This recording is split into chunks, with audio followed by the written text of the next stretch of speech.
dikirimlah para pekerja Cina membangun jalan, jembatan, dan sarana infrastruktur lainnya. Tiba-tiba di suatu hari, ternyata pekerja-pekerja itu memegang senjata dan menguasai ibu kota dan pemerintahan. Dalai Lama ditangkap dan diasingkan ke luar negeri. Ternyata mereka adalah para tentara yang menyamar jadi pekerja. Pada 21 Oktober 1950, tentara Cina menginvasi Tibet, padahal Tibet telah mendeklarasikan kemerdekaan dari Cina pada tahun 1913. Namun rupanya Cina tidak pernah mengubris dan terus menganggap Tibet bagian dari Cina. Akibat invasi Cina, Tibet mengalami kekalahan dan terpaksa menandatangani 17 pokok perjanjian yang menyatakan pengakuan pemerintahan Cina terhadap Tibet. Dalam perjanjian itu, Cina memperbolehkan adanya administrasi otonomi yang dipimpin oleh Dalai Lama. Perjanjian tersebut baru diratifikasi di Lhasa sebulan setelah ditandatangani.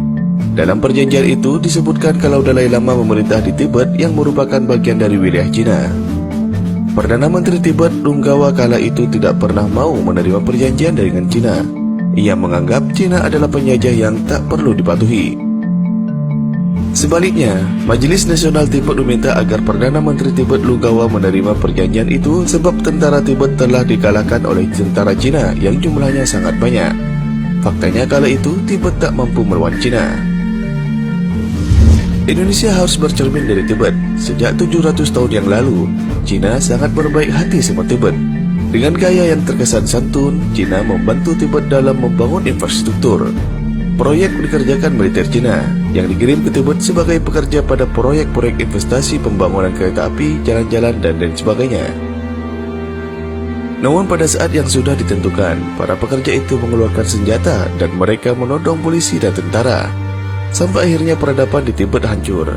Negaranya hancur sampai sekarang, dan mereka dalam kekuasaan Cina, kata pengamat politik kebijakan publik Marketing Metropolitan Watch atau BMW, Amir Hamzah kepada kantor berita politik RMOL beberapa saat lalu hari Senin tanggal 18 bulan 7. Dengan pola yang sama, Amir Hamzah melihat hal ini juga sedang dijalankan Cina di Indonesia kini.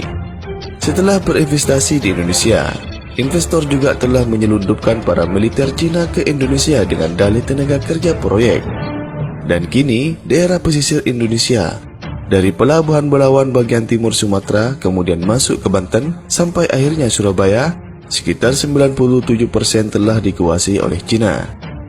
Dan tidak mustahil apartemen-apartemen tempat-tempat tertentu di pesisir pantai itu mereka gunakan sebagai tempat persembunyian mereka untuk mengintai perairan Indonesia, ungkapnya. Kemudian, katanya, di Sulawesi Tengah ada pabrik nikel yang cukup besar, yang bahkan dari 6.700 pegawai, 5.000 diantaranya merupakan pegawai dari Cina.